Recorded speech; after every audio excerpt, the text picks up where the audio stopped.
Welcome back, everybody, to the Tailored Psyche. This is episode 4 and I am joined today by a really dear friend of mine named Michael Lee.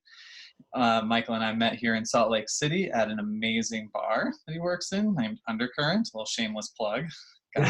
Gotta give it a little plug. You got to. Got to. But what we're really here to talk about today is what Michael's passion project that he's turning into a real hustle, which is called MEMENTO. And it's mementostories.com, which we'll link to in the show notes at the end. But what Michael's doing with MEMENTO is he's creating really concise and beautiful, simplified legacy videos for families for either their, I don't know if you're like, what's the word? Discriminating like by age or anything, Michael, but for like the elderly individuals in the family to showcase highlights of their life and give an essence of their story to pass on to their family in the multiple generations in a really beautifully packaged, concise way. So I wanted to bring Michael on because I've actually been thinking a lot about legacy and death and life and fulfillment a lot recently, which we'll definitely go into. And so there's also such taboo around this idea of death and legacy and how people are supposed to live their lives that I wanted to have a really open dialogue with Michael about this subject and just see what it can inspire in ourselves. First of all, see what more I can learn, but also see what it can inspire in my viewers about how to live a better life and how to live a life that they actually enjoy and are excited to pass on. So welcome, Michael. Thanks for coming. Yeah, thanks for having me. I'm glad that we could finally make this work. I know the beauty of quarantine. Yeah. We both have nice quarantine beards, I see. Yeah. Growing it out for a while. Nice. So, just to kind of enter right in, I don't like to waste time. I don't like to stay on the surface. So we're going to just like dive right into what you are doing with MEMENTO. And you're welcome to kind of give a little bit of context, but I want to know for you in particular, like why is legacy important to you? Like why do you care so much about this kind of project? Because it's so based on legacy. Yeah. So I'll just give you kind of like the impetus behind starting MEMENTO. It's been a concept that I've thought about for a couple of years now and have only finally started making steps towards making it into a business for myself and others. But I really came across the value of legacy and telling people stories when my grandfather died. And we have a pretty big family. Him and my grandma, who's still alive, they had 10 kids, grew up in Sandy, Utah. He was raised literally, I think it was half a mile down the road. He built a house half a mile down the road from where he was raised. So there's a lot of strong family ties in the Sandy area where they raised their 10 kids, and just seeing what he left behind when he died, there was a very big hole that was hard to fill with him being gone.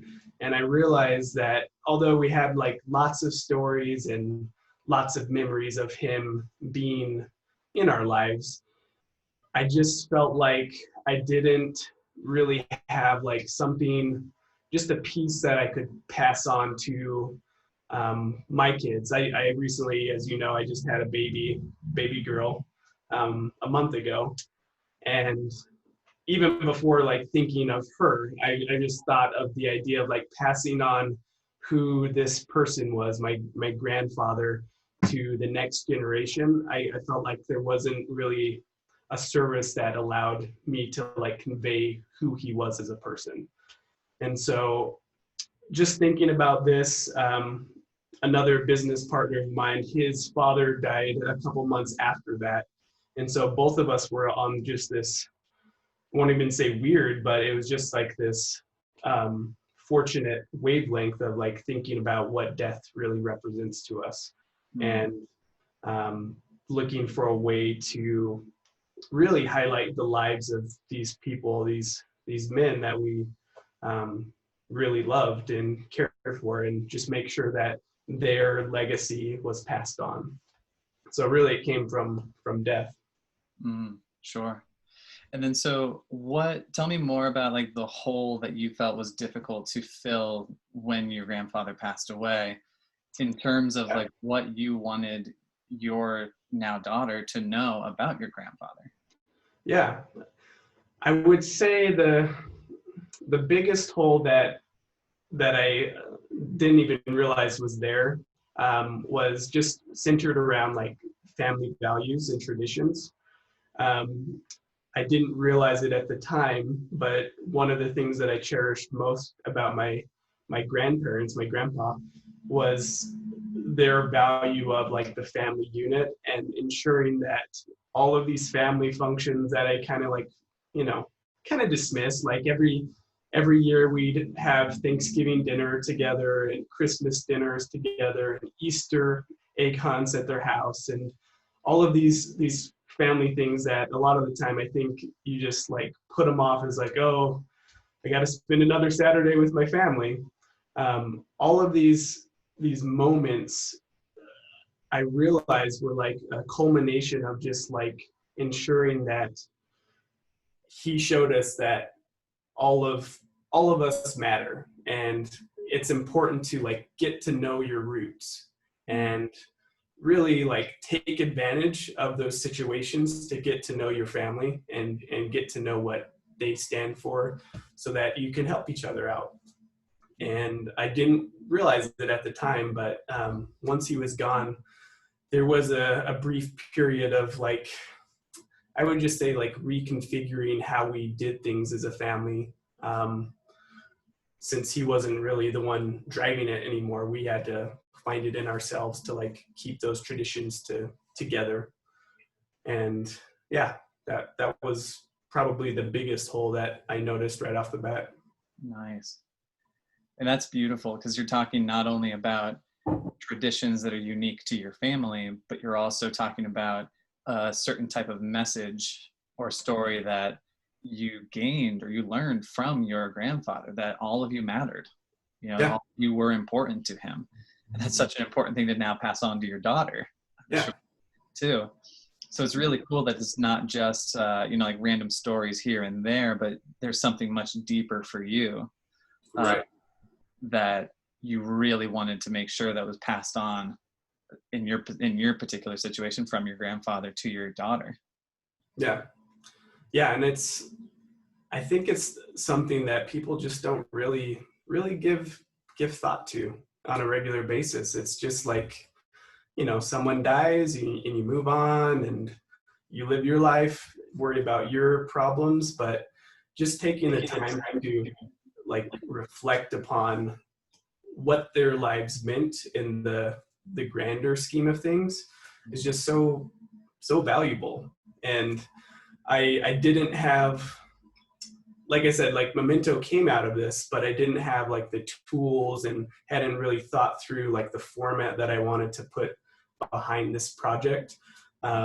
So unfortunately, I didn't make a video for him while he was alive, but with that in my mind, I was able to make a video of my grandmother still alive, and we were able to share that at our family reunion that we do every year. In the summer, we were able to share that with the family, and it was incredible, just like seeing what she represents to all of these different people. And I think it was a great pause in like all of the other superficial pleasantries and like games that we were playing throughout. It was just a nice pause into like why we are really gathered here, for the weekend. Yeah, which I love, and I'm going to put a pin in that, because that's that like presence piece of like pausing life and really feeling not only that connection, but the impact of why you're there, why you're sitting there. What's the point? Like, why are you all together? Why are you all connected? And why do you even care to be connected? Yeah. Love that. Okay, so we're probably going to come back to that. Let's do it. And that's also really cool that your grandmother made that, and she's still alive, so she was able to be at that event and watch its impact on the rest of the family. Yeah, it's been, with this pandemic, it's been very interesting, as we all know, just like figuring out the best way to interact with people. And fortunately, again, this was 2 years ago that we showcased it, so we were able to see her on a regular basis. She's 93 now and living in an assisted living facility, so we don't see her as much anymore. Like we visit her, and up until the pandemic hit, we're still having our family functions. But yeah, it's kind of scary now, just interacting with your older loved ones. You know, you have to be very mindful of seeing them now, and yeah, it's just a weird time. Yeah, definitely. So I'm going to take a little bit of a left turn, because something that you said stuck out for me. You were mentioning how this is, like, especially with regard to traditions, this type of service and this type of product that you're creating is really interesting now as a tool for you to almost prepare for somebody's death, and like grieve in advance, but also gives you the sort of the foundation and like the new territory to adjust whatever those kinds of like family connections or family traditions might come afterwards. Because many viewers of this show know that my mom died back in March, and she had cancer. So we knew that there was probably a time limit. There was a deadline. And we were lucky enough as a family that we had already begun to grieve long in advance, and we could grieve with my mom. Like, we were very lucky to have that kind of connection. And what we're now recognizing now that she's passed is like her birthday's coming up, and holidays, like the bulk of the holidays are coming up, and we're a very family centered holiday tradition kind of group. Sounds like you do. And so we are about to face that as well, of like, okay, how do we adjust these traditions? What do we want to do differently when mom used to be like the focal person in it? And but it makes me think of people who don't have that kind of preparation, where maybe there's a sudden death in the family, or the family doesn't care as much about the traditions and adjusting things. So I don't think there's a question in that, but I just wanted to hear your take on it, because everything that we are talking about is like really, really thoughtful preparation and reactions to a death of a family member. Yeah. And that's something I've thought a lot about, is like, who is our customer, right? Because as you're saying, no one knows when you're going to die, you know? Very, very rarely do you know when you're dying. Like, your mother is an exception. Like, she was able to go through hospice, and you were able to go through that with her. But most of the time, we have no idea. Age is pretty much the only indicator that we can reliably go off of. And with that being said, I think one of my goals, and like one of my missions of creating this company, is just to really make it popular, make it trendy, to really just think about death, and like, don't be afraid to think it's too early to be thinking about this. Like, it's okay if you're thinking about this in your 40s or 50s, you know. I think a lot of the time, as our parents get older, that's when it like clicks in our mind, like, oh yeah, we're not going to be around forever. And why wait until your parents start to not all be there mentally? Like, why not take advantage of like really having those in-depth conversations with them, maybe even getting some questions answered from your parents or grandparents, before death is literally knocking on the door. And I think that's, like I said, I think that's one of the things I want to get out of this project and this business, is just like making sure people are aware that they don't have to wait to the very last moment. You don't have to procrastinate to like have these conversations. You should be doing this now. There's not a right time to figure this all out. Sure, sure. So, and I completely agree with you. I mean, your attitude and mentality about this is the why not mentality of like, why not think about these things now or ahead of time? So, but on the flip of that, why do you think this is kind of going down the disheartening road? Like, why do you think people don't care as much about legacy? Yeah.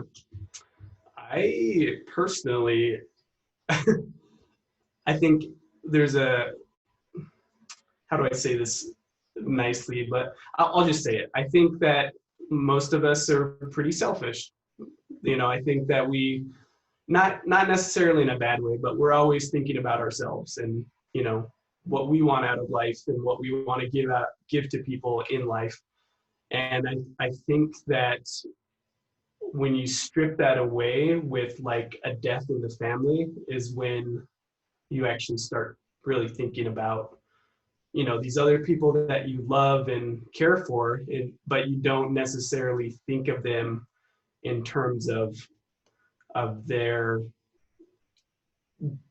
being gone at a certain point. And I don't know, I think there's that component of it, like just the egocentric component, but I also think like in American culture, death is kind of like this taboo subject.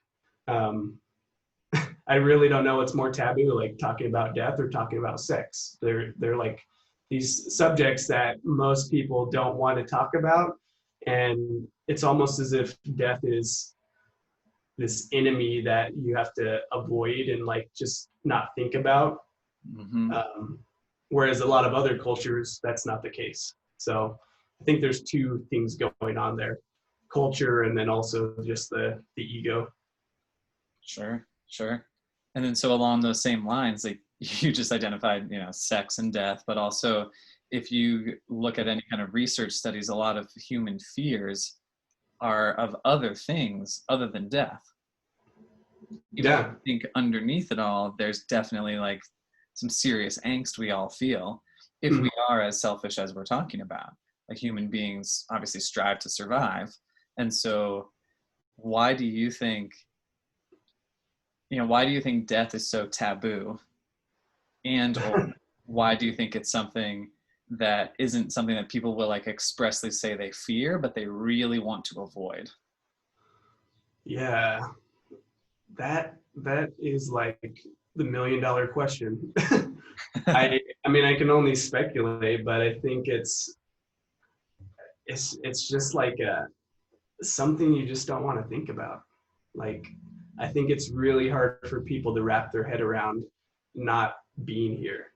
And whether you believe in an afterlife or not, like just the idea of what you're experiencing, all of these senses, these things you're seeing, the people that like just knowing that they're not going to be there, even if it's just for like a glimpse of time, I think it's really hard to grasp and really kind of process.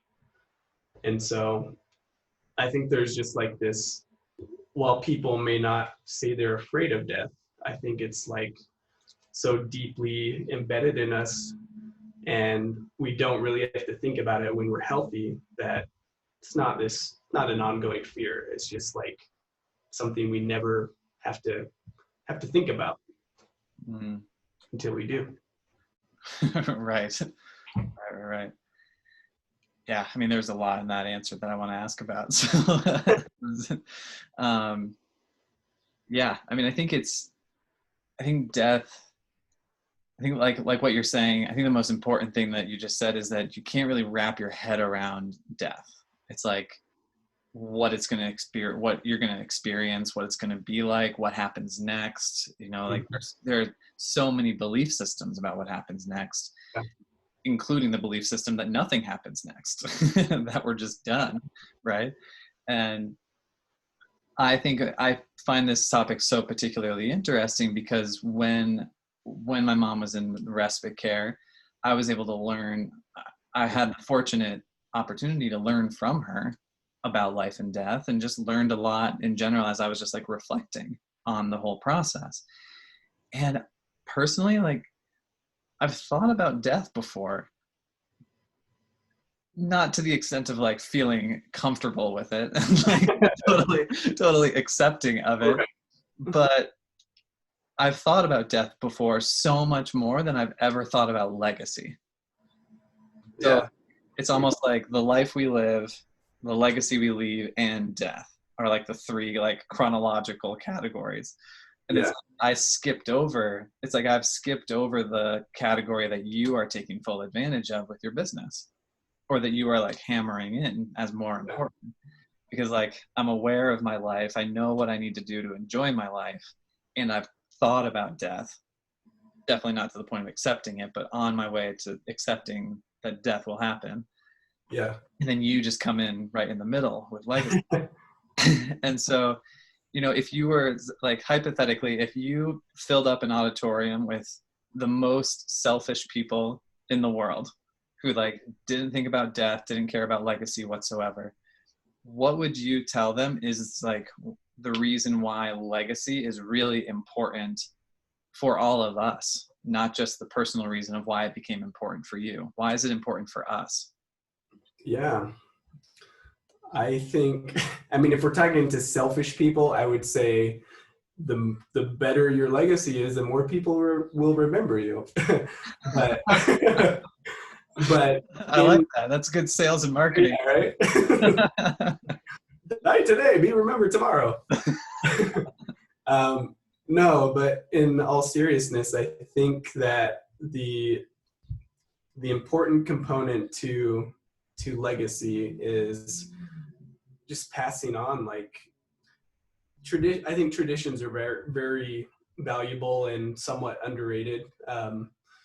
I I'll say this: I didn't come from like a broken family by any means, but I still have a best friend that I've been friends with since childhood, and like I'm I'm 31 now, and I'm realizing the impact of like his friendship and seeing their family unit has had on my life. And I I think just like realizing how valuable traditions are and passing those on to the next generation is how we learn and grow. And even if it's not traditions, even if it's just like learning from the life experiences of other people, like that's what humanity is. That's how we build upon inventions, like some people leave journals with scientific information that helps us build, going from a light bulb all the way up to, where we're at right now, powering cities with light. um, I think other instances of people's everyday life, like even if you're not an inventor, even if you're not a great artist or musician or business tycoon, like you still have value because you've lived X number of years on this life that no one's lived before, no one's had those experiences. And I in some ways I kind of feel like it's your duty to leave something behind for someone to learn from. Mm, And even if you don't have children, like you have friends, you have other people that know you, like what are you going to pass on to make your life more valuable for the next generation? It's kind of, yeah, it's I just think it's like a moral obligation that we all have. mhm. But it's cool that you're talking about the selfish thing of like, well, what can you do to make your life, for lack of better words, seem more valuable? But Yeah. also, like to play to the selfish crowd, it could just be like, this is a way to make you seem much more valuable, make your life seem like it has meaning and purpose. Right. But you're also talking about the selfless piece too, of being like, passing something on is a contribution to the other person's future or the rest of your family's future, because there's always something that they can learn and take away from it and grow from. Yeah. Yeah. It's yeah, I think that perfectly sums it up. And I was also thinking how, I mean, you're talking about life, legacy, and death. I think you could even switch those two around, death and legacy. You know, you live, you die, and then that's when your legacy really steps in. You know, maybe you need to prepare for it beforehand, but you don't really control what people think of you after you die. And so it's kind of up to you to, you know, if you're selfish, to get people to think of you the way you want to be thought of. Um, but on a selfless level, yeah, what do you want to pass on so that not just people have a good image of you, but so that they can enhance your life from your experiences. Right. Well, that's what I also really appreciate already from this conversation, because I work with people who really, really care about being selfless, and they have to be selfish first to figure out how they want to be selfless. But Right. what I love about the way that you just described that is that you really cannot control how people think of you going forward. And I love that, because then like all that you can control is, you know, yourself and elements of your life, or like how you handle certain elements of life. And so I just love that reframe so much, and that's helpful for me, because then when you're thinking about legacy, it's not about how you want others to feel about you. It's just about offering something selflessly that people can take or leave, but it's just something from which they can learn and grow that could enhance their life in some kind of way. Yeah. Basically just offering them a choice of like, hey, here's stuff that I learned. Here was my life experience. Do something with it if you want. Yeah. I I'm curious too, like what your I guess what is your perspective on, I'm curious what your perspective on death is now that you've had like this this event with your mother happen. Right. Thank you. Yeah, I appreciate you asking. Complicated. I'll say that. It's Yeah. like more, my idea of death is now simplified, and it's still a little complicated. And the reason being is I had a professor in college who was a biology professor, and he was very clear about like what happens biologically when you die. Not speaking about the soul, not talking about the spirit, nothing about that, nothing existential, but he's just like, yeah, this is how your body deteriorates. And it was so cut and dry that you're just kind of like, oh, okay, all right, so we become fertilizer. Okay, that kind of Yeah. is cool. It gives back to the earth. But then there's that other half that is the part that people can't wrap their heads around. And so, um, in the process, when my mom was in respite, and I had the opportunity to speak with the medical director of the respite center, which in itself is pretty trippy to think about, because she's a doctor. She's a doctor that is helping death happen. Yeah. Comfortably. Exactly, like supporting the death process. Yeah. The best way to put it. And that was fascinating for me, and I got to speak with her and just ask her what she has learned about death throughout her career. And she was describing it how if you think about death in like the kind of colloquial, almost comic booky, cartoonish kind of way, and like death is just this like cloaked figure, it's like a humanoid figure that you can actually like interact with when you die. She was describing it as like, this is something that you can actually get to know. Like, you get to Yeah. know your own death. Like, how do you personally and uniquely feel about death? How do you get to know your death process? How do you think that you will handle it? So instead of thinking of death as this like huge taboo subject, she was like, no, no, no, just get down on the personal level with this person who knows that they may be terminal or knows that they probably won't recover, and ask them what their experience of death is.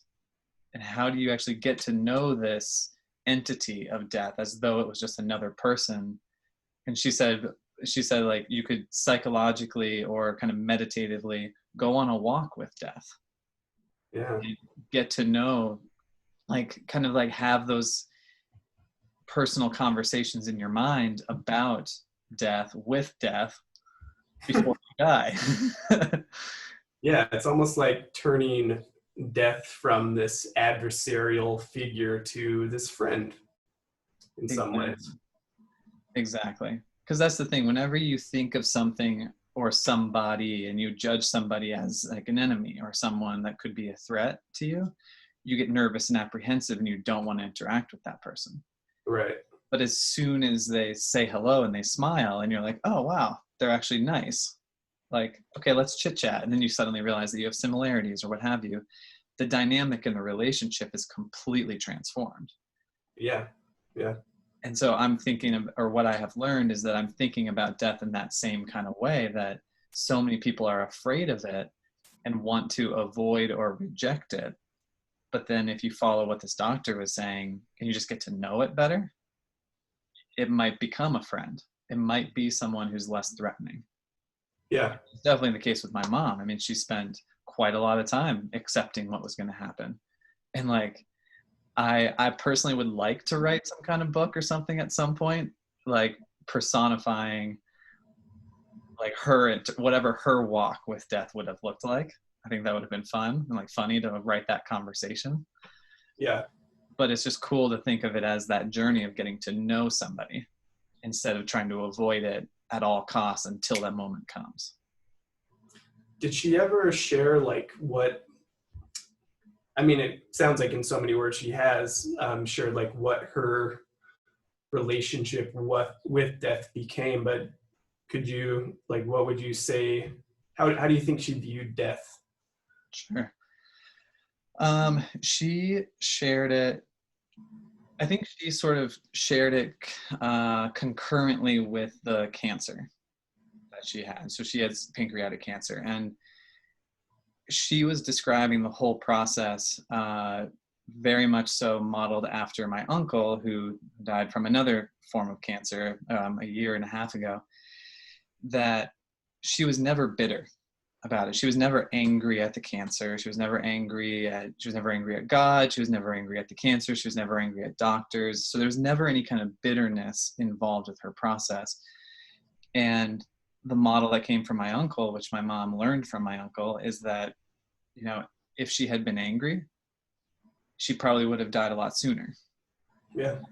It wouldn't have done any good. She wouldn't have enjoyed her interactions with friends or with us or anything. So she was very sad because she didn't want to leave, but she didn't have that kind of like harshness, or didn't really feel like it was as much of a threat, because she just felt like it was this relationship, and she was just kind of forced into the relationship. You know, it's like an arranged Right. marriage. And I'm calling it that. She didn't call it that. But just that forced relationship where she chose to actually just kind of like be in the relationship. Right. Yeah. No, it's interesting too. Like, even before my grandpa died, I thought a lot about like what's the obsession with leaving a legacy behind. And I think there's a drive in, I can't say all of us, but I think a lot of us see like leaving a legacy in like the selfish terms that we were talking about. Like, I want to be remembered for X, Y, and Z. And what are your thoughts on like the obsession behind leaving a legacy, if you think there is in our society? It's a good question. I don't think there really is. I think that's part of why you and I are having this conversation. Yeah. Because, you know, that you and I chatted the other day, and there's a book that I really wish I remember the title of, but it's basically talking about how we humans, we really want to be seen as such like powerful, authoritative figures in the universe, that we want to know that we can cheat death in some kind of way. We want to live forever. We were trying to figure out how to do that. And the book was talking about how we do risky activities in order to be like, okay, cool, I just like sort of faced death. And then wet a little bit. yeah, and then I survived, and so I'm good. So like, phew, let's go get drinks, you know, something like that. Yeah. remind ourselves that we can actually reject it. Yeah. So I've seen more of that in the psychology field and just kind of in society in general. And that may just be a generalization of American culture, where that sort of selfishness is much more present. But I know I also have read enough ethnography and history of like different cultures that I know that storytelling is still such an important and crucial aspect of history, of like passing on history, passing on lessons that are important for people to learn. Yeah. Yeah. Do you think would you say it's a natural progression to, I guess, start thinking about a legacy, or, well, yeah, start thinking about a legacy once someone close to you dies? Or do you think that you either start thinking about a legacy because that's in your mind, and some people just never get there and think about it? I mean, maybe I should be asking you that same question. Since I know, I'm thinking about yeah, you have the business. This is good. This will go into your website. Man, I don't know. I mean, I think where people get stuck, and this is actually like a pillar of my brand, like my coaching and counseling, is that I think where people get stuck is the overgeneralizations, where Mhm. instead of looking at what works or what would work best for them or for their family or for the individual in their family who's going to pass away. Yeah. Like the doctor said about death, like just forget what society says. If you're in a respite house and you're weeks from death, stop thinking about society. Like just start thinking about what you feel about death, what your relationship with death is like, what you imagine your process will be like in those final moments. And so I think the same thing about legacy, in the sense that like even you running a brand about legacy, you wouldn't step on people's toes to force some kind of like lesson or axiom about legacy that everybody has to swallow. Right. Right. Right. And so I think it's equally unique to the person, because like I said, I haven't thought much about legacy. I think a lot about impact, but I Mhm. also think a lot about making sure that I'm living a life that is a good role model life, of like me enjoying it, me being fulfilled, and it would be cool if I could pass that on just as like an example. But that's not the same as everybody. So I think it's very individual and very unique, but I don't think a lot of people think about it as individual or unique. Yeah, I can get behind that.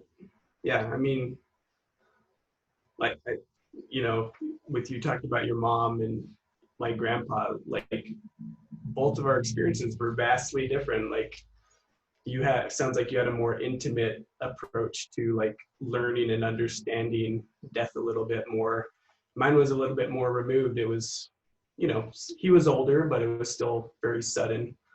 And yeah, I think that has a lot of weight to it. Just the individuality of like making a legacy or thinking about that. It's going to be tailored to each person and their experience with it.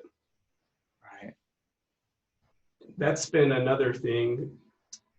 I'm actually working with one client actively, and then I have a couple others that will be next. But just like seeing the two approaches that they've had to like providing video content and like what the video represents to them.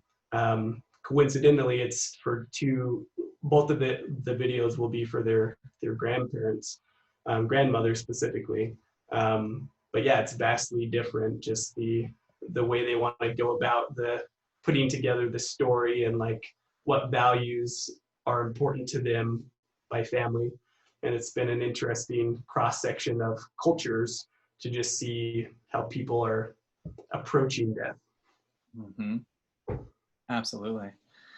And you and I keep bringing up the word story too, which is something I wanted to ask you about, because something you and I talked about the other day, which only some of my community knows, is that my mom actually had a legacy video made last year secretly, by another person like yourself, who has created a brand around making these types of awesome packaged videos. Yeah. And in hers, I imagine that she had an outline. I could tell that she had notes and things in front of her, but she just told a lot of stories. She taught a lot about family tree and a lot about the relationships and the dynamics and us, like the kids and then the grandkids and everything. But she also told a ton of really beautiful stories that were just kind of like, it was just like kind of perforated with these stories. And they weren't, I wouldn't call the stories random because they were important to her, but like they just kind of flowed naturally between what you're talking about the important lessons and messages to pass on, and to these kinds of stories on the side that were really cool, many of which I had never heard.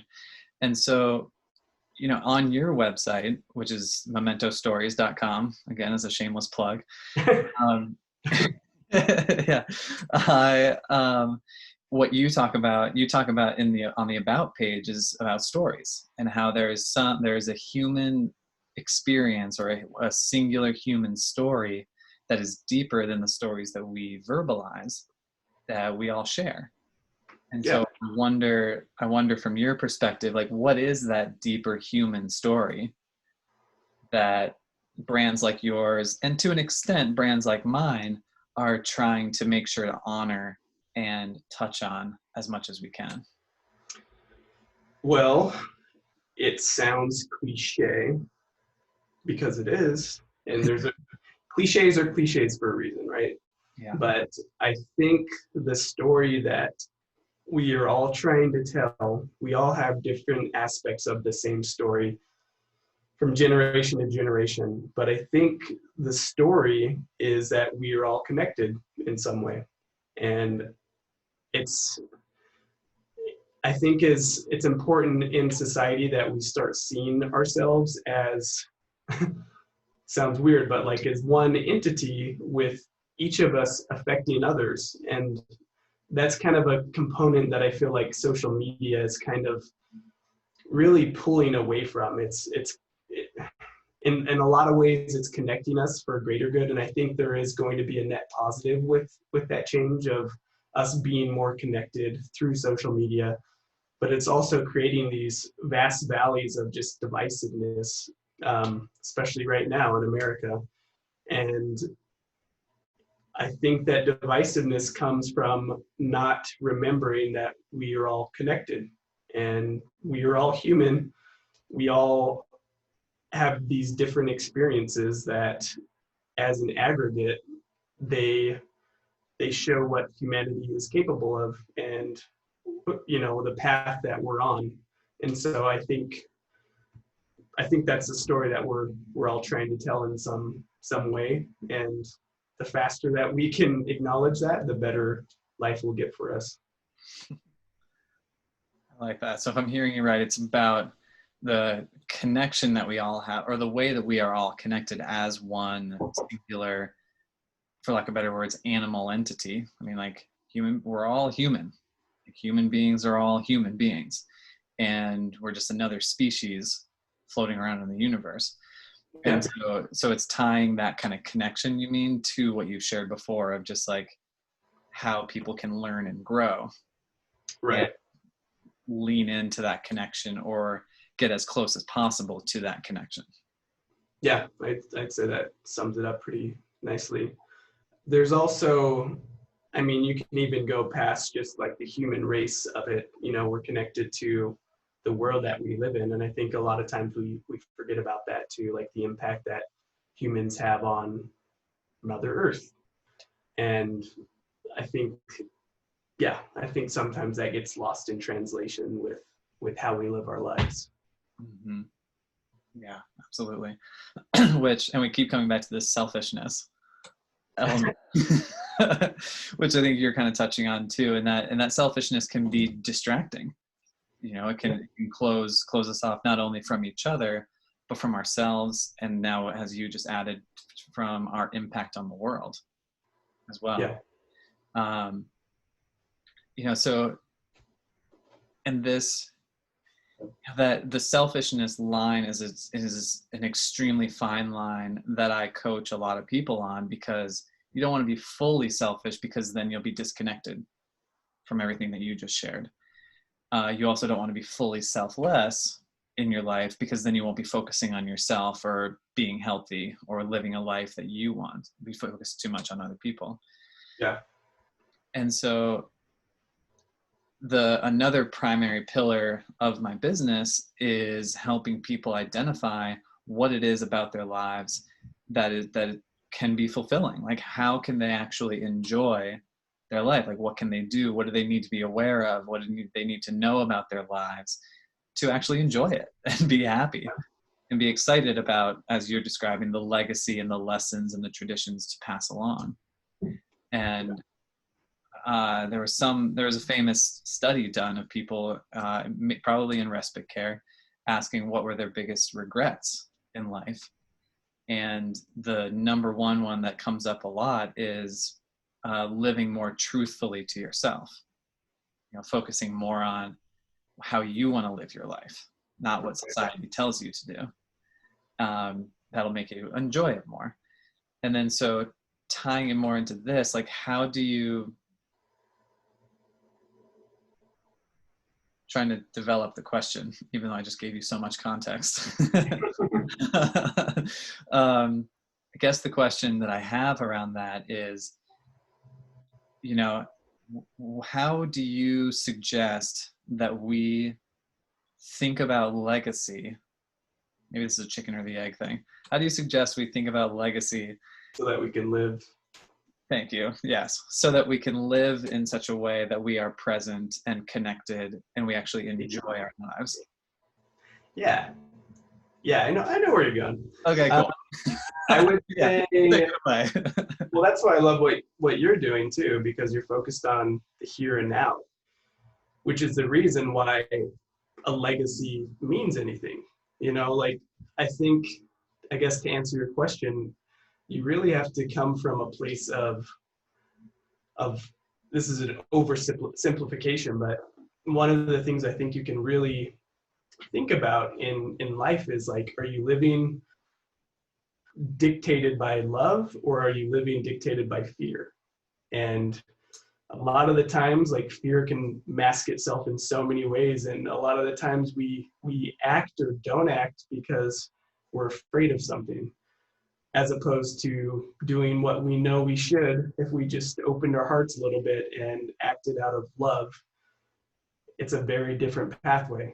And I think that in order to have a legacy worth living, maybe part of the reason why society doesn't deem legacy as worthwhile is because we're living out of fear, and we're not doing what we know we should be doing. If we just sat down, listen, take a little bit of time to meditate and just think about the path that our life is on, versus just, like, short-term gains that we may be getting. So I think just thinking a little bit more about love instead of fear would make a huge, huge difference to a meaningful legacy down the road. Nice.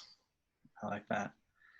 So especially regarding legacy then, and tying it back to what we talked about in the very beginning, now that you have your own daughter, how has legacy and, like, everything we've talked about, the storytelling, the selfishness, the selflessness, everything, how has that changed and or been amplified now that you have a 1-month-old daughter?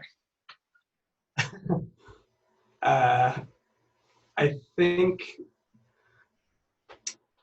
sounds kind of funny, but obviously sleep deprivation is real. So I feel like in some ways it's just been a matter of keeping your head afloat while you figure this whole childhood parenting thing out. But before sleep deprivation slipped in, I remember thinking in the hospital, just like everyone tells you should sleep while they're sleeping, but it was really hard for me to sleep. I just found myself wanting to look at her and just, yeah, just admire like the miracle that is a child and that is a human, you know?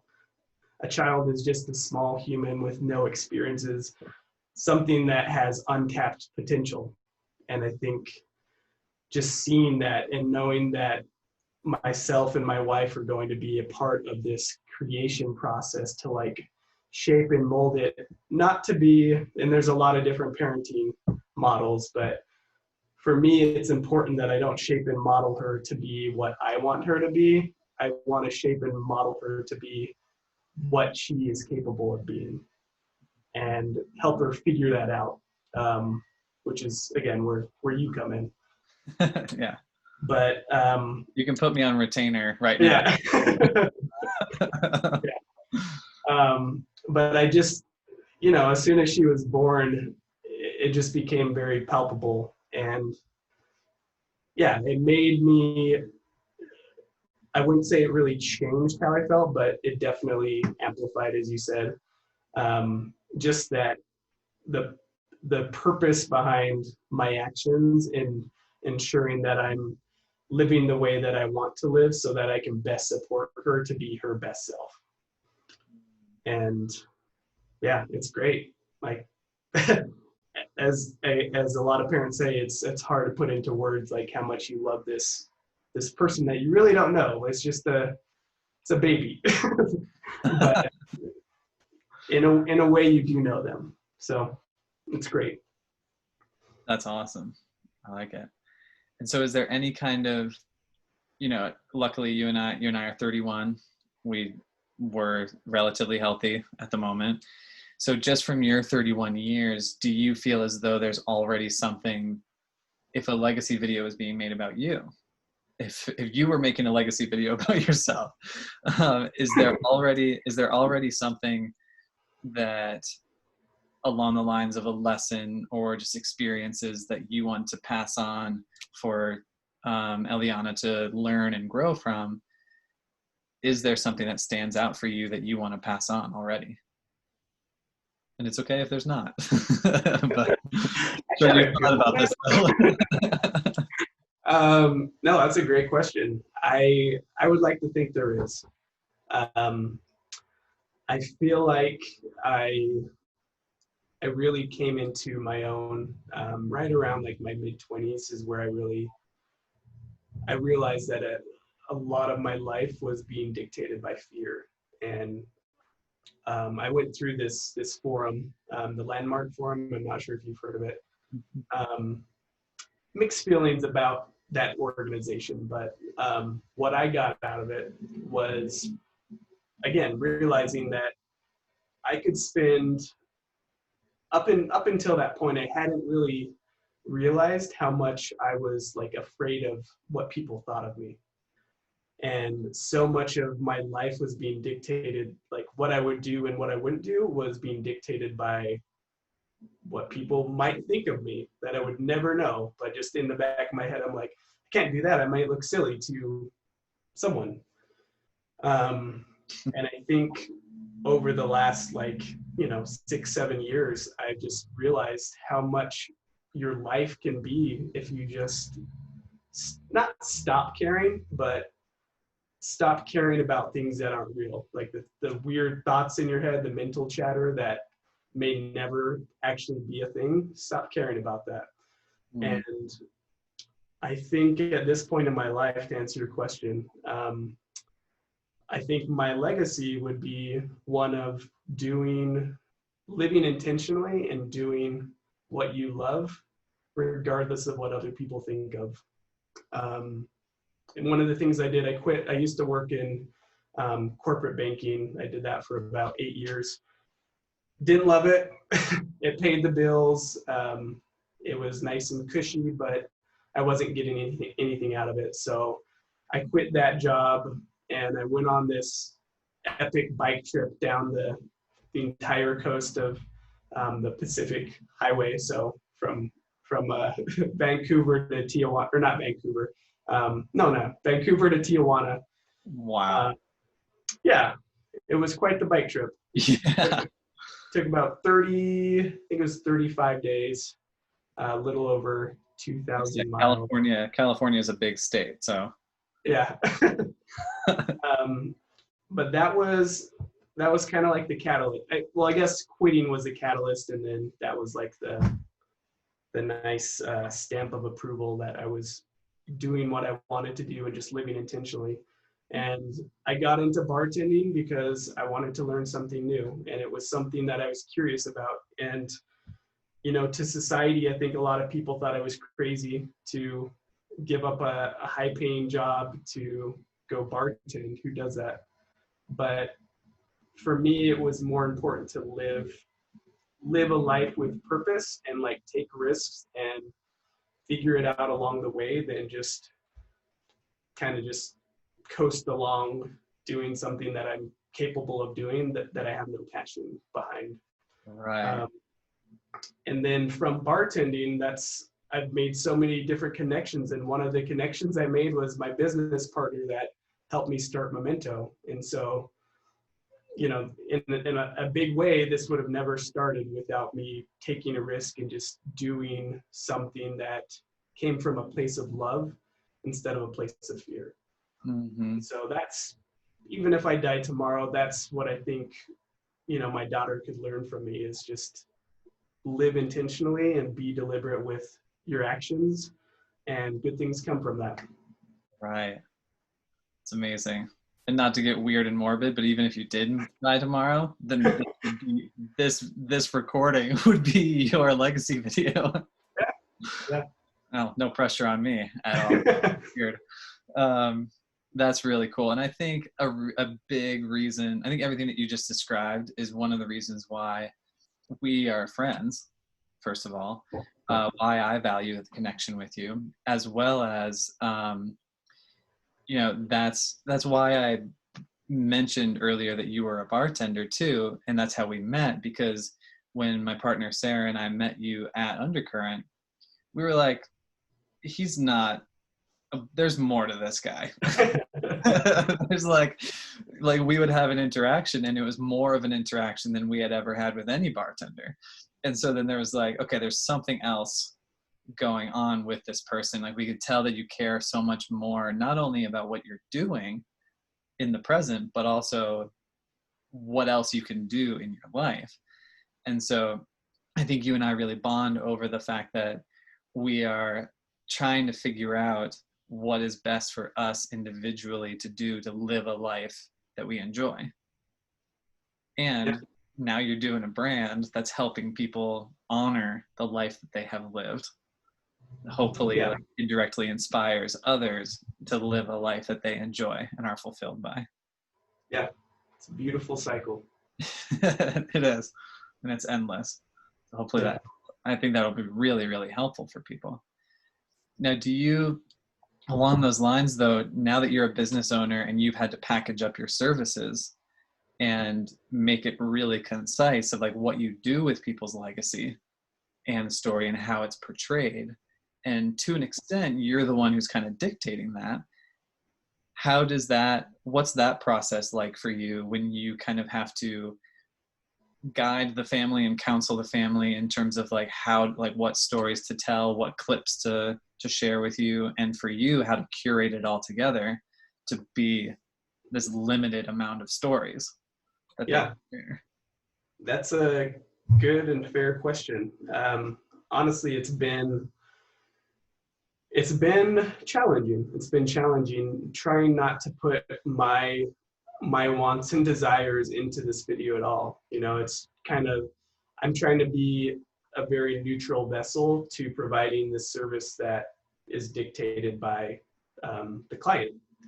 And, not having any of those relationships, it's hard to extract like what is truly important in that family unit and what they really are trying to portray out of this.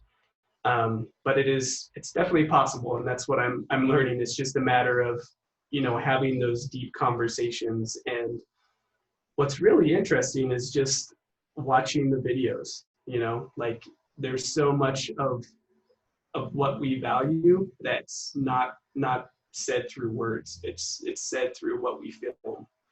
And so a lot of the times, like I found this, especially putting together my grandma's video, what she said was important and what the family said was important wasn't actually what we saw so much so as what the video footage showed. And so we initially put together the video thinking like baking would be a crucial part of this whole process for her. Like that's what she always did. We knew that it was important to her. Only to find out that that was like that she did that because she loved her family. She hated baking and she hated cooking, but she did that because she loved her family. And like what was really important to her was a piano and just like all of these traditions. My grandfather and her, they both shared that drive to like create this family that had all of these traditions. And that was much more important than anything that the family could have said. So yeah, it's like I said, it's challenging, but a lot of the time the videos dictate the values of the family, which a lot of people don't realize. That's really cool. Yeah, I didn't realize that. So Yeah. that's cool, and that takes away the human distraction, because you, as you said before, a lot of the project work is like interacting with the family members about content for another family member, Right. to be given to you, and you're a third party. Right. So it's cool that the content is what actually speaks the value, instead of one of the three parties trying to dictate that. Exactly. And it's just been, yeah, it's really fun to see. We try to make them very concise. That really the goal with Memento was distill all of as much of the value you can get out of like all of these home videos into something that was digestible for even a stranger that may not necessarily know them that well. So really we don't have like a time threshold, but we try to keep the videos from like 5 minutes to 20 minutes, just so that it's something that, like I said, it's not this marathon of like watching endless hours of footage, because most people don't want to do that. So that's what we're trying to do, is just make it something short, concise, but also very rich in character of what this person did in their life and who they are in their life. Right. I love that.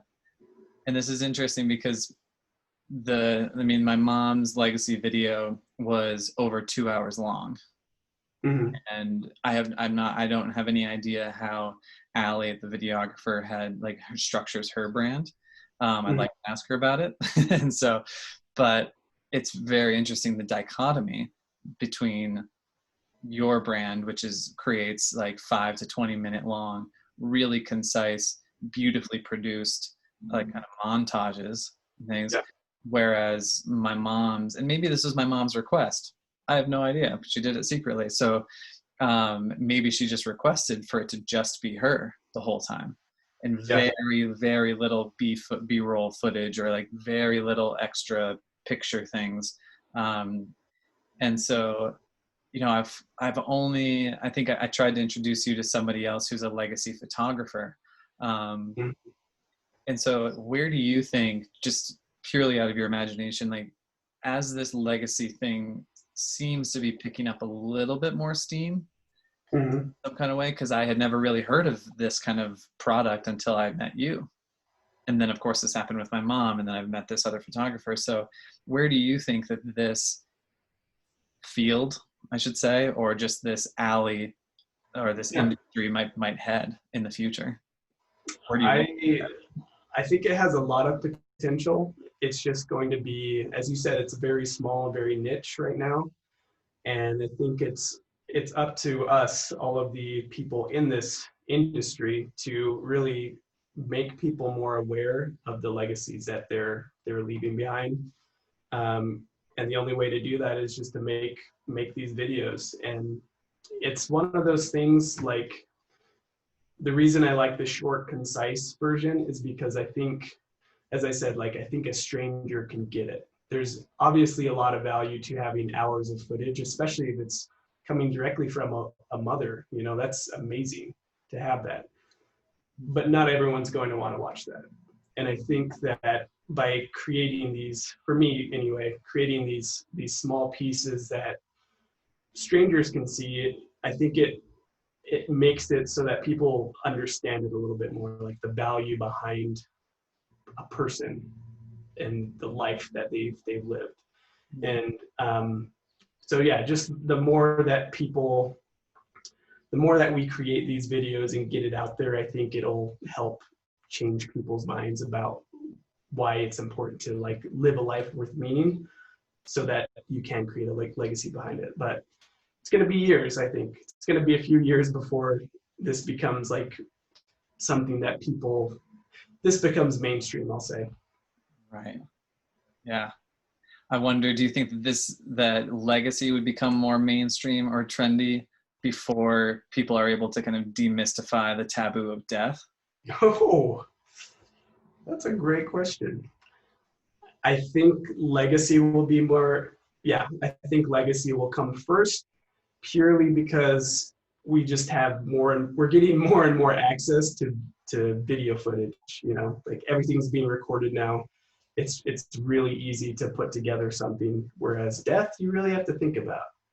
Yeah. You know, you really have to, no one still wants to think about that. And I think you can put that off a little bit longer than, you know, putting together a video. True. Yeah, I definitely imagine them to be very different trends. Yeah.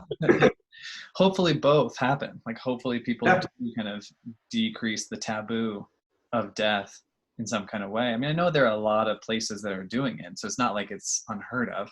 Right. But like death coaching or different programs and clinics or whatever. But it'll be very interesting to see, because I think you're definitely onto something, especially with these underlying themes of what is the value of your life, and challenging people, asking people straight up, like if you were speaking to them in an auditorium, how do you want your life to be valuable enough to pass on? Does that even matter to people? So yeah, I think fortunately, it seems like, yeah, the people that I've talked to, the people that have come and requested the service, they get it. And unfortunately, it's taking someone dying in the recent past, for them to, like, see it. But yeah, the more we just get the word out there, I think it'll have a long-lasting impact on our society. Yeah. And I just thought, just by nature of the fact that you are catching families prior to somebody's death, clearly, that might have this like side effect of sort of hitting on the family's ideas of death. Yeah. It might actually simultaneously be helping the family preemptively grieve and deal with death, and like change their own stories about death, because they're involved with their family members' legacy project. Yeah, it's a really good point that I haven't really considered too fully. But yeah, I think that has a lot of merit to it as well. That'll be cool. Okay. Well, yeah, I'm excited to see where you go with this. So to wrap this up, the question that I really like asking all of my guests on this show is, it comes from my godfather, who hosted an event at his house, and he was a doctor, and he had a guest come and speak to new residents who were just fresh doctors, and they were all nervous about the practice and certain things like that. And this guy just simply asked, like, what is your definition of a good life?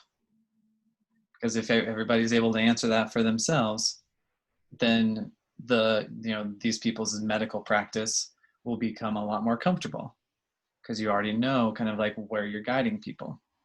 Yeah. Everybody comes up with their own definition, and I love that. And so especially because so much of what we've just been talking about is about the importance of life and how to live an enjoyable and fulfilled life. My last question for you is, what is your definition of the good life or a good life? Well, material possessions, as we all know, they don't last. I think what's most important is the relationships that we form while we're alive and the deeds we do while we're alive. What matters is, I'm not going to say the legacy you leave behind is what matters most. I think it's the actions that are the reason why you have a legacy that matter. So living in such a way that you're kind of like what you're saying, like you want to live selfishly, but you also need to live selflessly. There's definitely a balance you need to strike so that you can reach your full potential to maximize the actions that you do for other people. And I think that, you know, as sad as it is, like some people never are able to get to the point because they die prematurely, or just never even consider living that way. But I think the first few years of your life that's what's vital, like creating that foundation so that you can get to a point where your needs are met, and then you can start meeting the needs of the people around you. And you can do that at any point in your life. I'm not saying that if you're 40 and you've never started, it's too late. It's never too late. But living from a place of love and living for other people, helping them in the way that they need, and just doing what your best to like be what you would consider to be a good human is what matters. So Nice. that's what I think. Well said. I love that. That's great. Thankfully, it's congruent with everything else that you have shared in this interview. Money, cars, women. Yeah, a huge mansion. That's great. Well, thank you for sharing that. Like that was very well said, and I appreciate the way you said it. So, Michael, thank you so much for joining me today. I feel like you are someone, especially with this topic, that we could definitely have many more conversations in this. So Yeah. I'll be interested to see, especially as Eliana starts to grow into her own personality in the next couple of years, returning to this conversation of like how we should just have a parenting episode, basically. Legacy and parenting. Yeah, you and I should just start a whole side brand of like parenting and legacy. Yeah. But again, thank you so much for taking the time. This topic means a ton to me, obviously because of my mom, and so I really appreciate you taking the time to dive into it with me. It's been a pleasure. It's really good to talk to you, Taylor. Thank you. And so once again, everybody, this is Michael Lee from MEMENTO, and I'll put your website as well as your Instagram handle down in the show notes. So make sure to get in touch with me or Michael if you have any questions about his business or any of the topics that we talked about today, about death, about life, about legacy. And make sure also to share this out. I mean, the whole point that Michael and I are trying to make through this is that legacy and a life that is actually fulfilling and death are all conversations that we need to be having. They're very important to have for the sake of our future, for the sake of who we can pass on these valuable lessons and experiences and stories to. So make sure to share this out and tell us what you think, and we will see you again in the next episode. Thanks, guys.